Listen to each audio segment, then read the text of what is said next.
diz, é um acesso desses investimentos, dessas empresas ao pregão tradicional.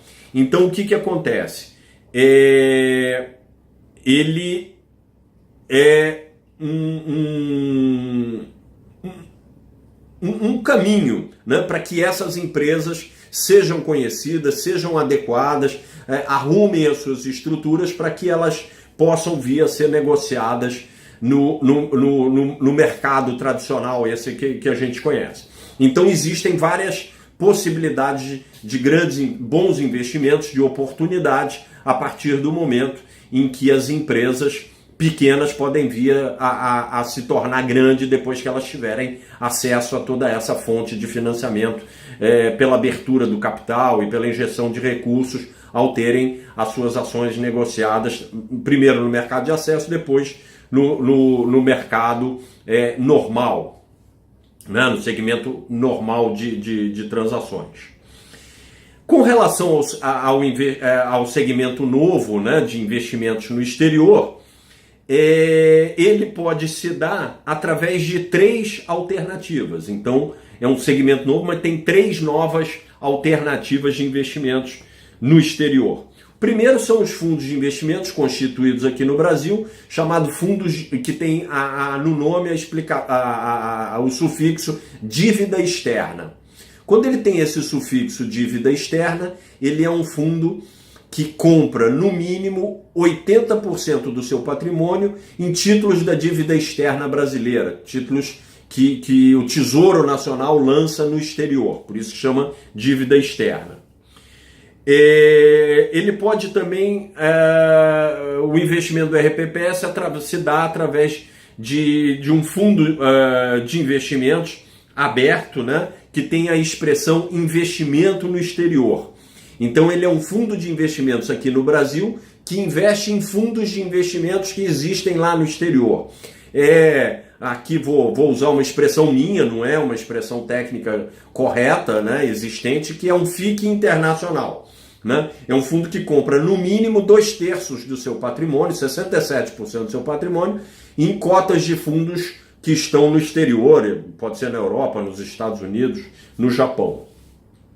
E a terceira possibilidade de investimentos no exterior é um fundo aqui no Brasil que chama BDR Nível 1. BDR Nível 1. O que é isso? BDR é um programa de recibos de ações de empresas estrangeiras que querem serem negociadas aqui no Brasil. É um programa de chegada de ações do exterior para o pregão normal aqui no Brasil. Elas chegam através desse programa denominado BDR. O primeiro nível é onde são negociados recibos de depósitos dessas ações. Tá legal? Ainda no segmento de investimentos também foram tiradas algumas travas, alguns obstáculos, algumas exigências que a 4604 tinha colocado lá em outubro de 2017 foram retiradas. Então isso vai facilitar também o investimento de vocês em fundos imobiliários. Os fundos imobiliários agora não precisam ter mais um ano de existência e presença de 60% nos pregões da Bolsa, né? Isso caiu, essa exigência, então vai aumentar a quantidade de fundos imobiliários que vocês podem investir. Vocês vão passar até a poder investir em fundos imobiliários que estão começando, né? Porque não tem mais essa exigência de ter o que a gente chama de track record, né? De ter um passado onde a gente pudesse averiguar a rentabilidade e aí, no caso, liquidez. Então isso saiu. Os FDICs, aqueles fundos de investimentos em direitos creditórios, caiu a exigência de que as demonstrações financeiras desses fundos tivessem que ser auditadas por auditor independente. Caiu essa exigência também, então é um facilitador aí para o investimento nos FDICs. E nos FIPs, né, que tinha...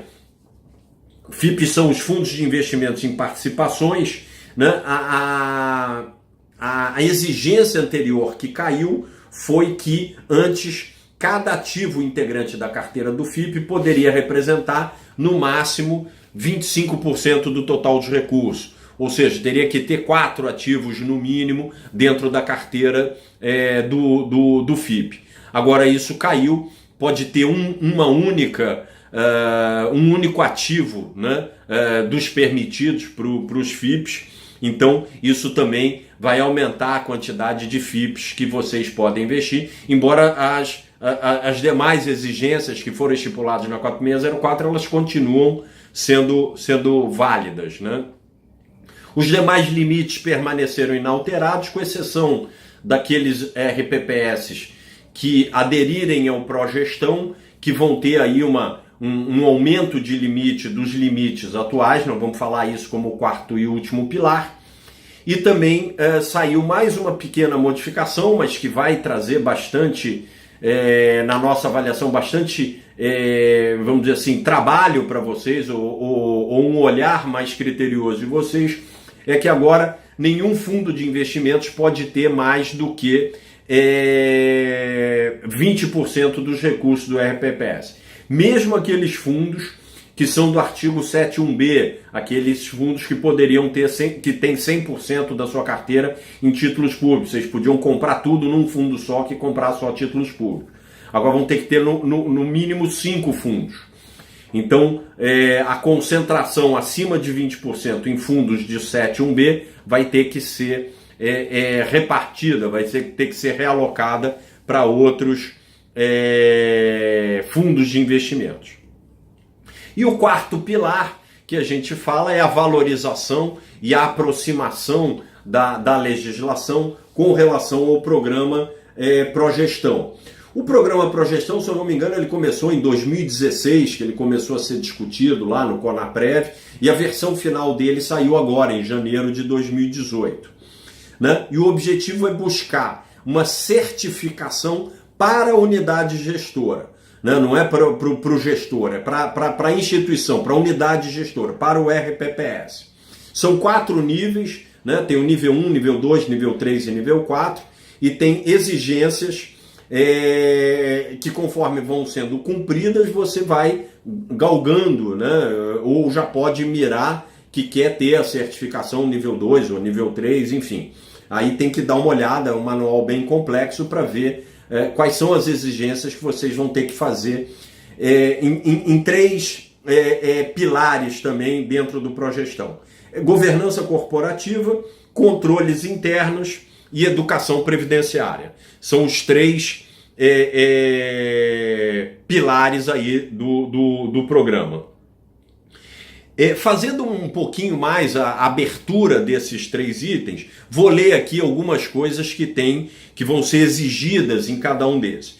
Em controles internos, né, mapeamento das atividades e das áreas de atuação do RPPS, quer dizer, desenhar como é que é a atuação para investimentos, para concessão de benefício, para atendimento, para esclarecimento de dúvidas. Então é um mapeamento dessas atividades. Manualização dessas atividades. O que é manualização? É fazer um manual, né?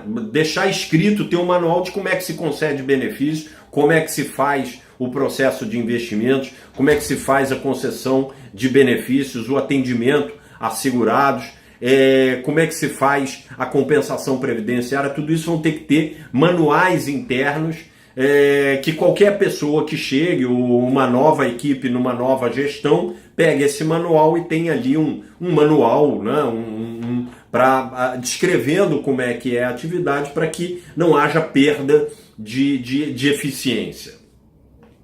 Capacitação, certificação, controles internos, programa de segurança da informação também são outros exemplos de controles internos que estão no programa. Na área de governança corporativa, planejamento, relatório da gestão atuarial, código de ética da unidade gestora, política previdenciária, política de investimentos, definição de limites e alçadas, que agora está na 4695, auditoria e gestão de pessoas. A nível do pilar de educação previdenciária, vocês vão ter que elaborar um plano de ação de capacitação e ações de diálogo, né, com os segurados e a sociedade, né? Então, a unidade gestora, o RPPS, vai ter que ter um plano de comunicação com toda a sociedade municipal ou estadual. Tá?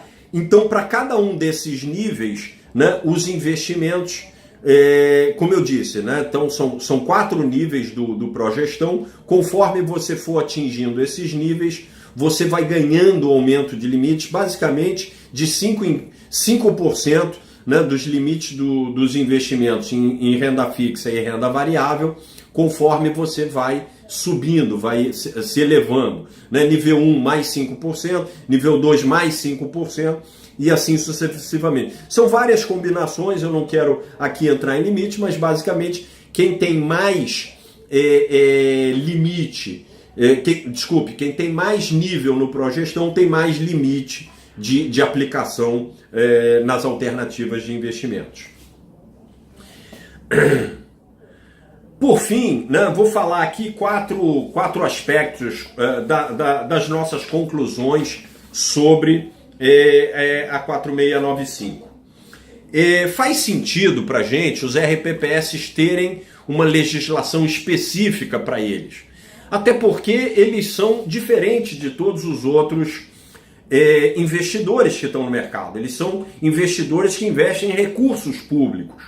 Então eles são investidores de longo prazo, mas completamente diferentes de todos os outros presentes no mercado. Então faz sentido para a gente que eles tenham uma legislação específica de investimentos para eles. Embora ela seja específica, ela está se direcionando, está sendo bem posicionada na direção do que hoje já tem para as fundações, para as entidades fechadas de previdência complementar e para as entidades abertas de previdência também, né? Que são esses planos de previdência que algumas instituições financeiras oferecem. A resolução foi resultado de inúmeros problemas, e perdas de recursos. Alguns RPPS tiveram perdas severas. Nós tivemos gestores e prefeitos e ex-prefeitos presos por conta de atuações fraudulentas, né? Muita perda de recurso previdenciário, comprometendo o futuro, né, dos atuais servidores, bem como dos futuros, né? Alguns RPPS tiveram perdas enormes de recursos que obviamente vão comprometer todo o seu equilíbrio atuarial e financeiro, dinheiro depositado, né? Aqueles 11% que você é descontado no seu RPPS. Então isso foi um grande motivador da 4695. Apesar disso, houve uma expansão de limite, né? A gente tem investimento no exterior através de 3 canais. Os fundos de ações mercado de acesso é uma alternativa nova. Todas as outras foram mantidas e foram tiradas travas, né, exigências que eram, vamos dizer assim, dificultadoras dos investimentos nos fundos imobiliários, FDICs e nos FIPs. E a resolução, ela valorizou a ética, a boa gestão, a transparência, os controles internos. Enfim, tudo isso não é para ser mais burocrático nem nada, é para proteger o seu futuro previdenciário, o futuro previdenciário dos seus filhos, o futuro previdenciário das próximas gerações de servidores públicos aí do seu município. Tá legal? Esse é um resumo filosófico, esse, né? A gente já está aí com quase 37 minutos. Espero ter esclarecido. Nós estamos aí à disposição para outros esclarecimentos. Podem fazer contato aqui com a gente e a gente bate um papo sobre maiores detalhes. Muito obrigado pela atenção. Até o próximo vídeo.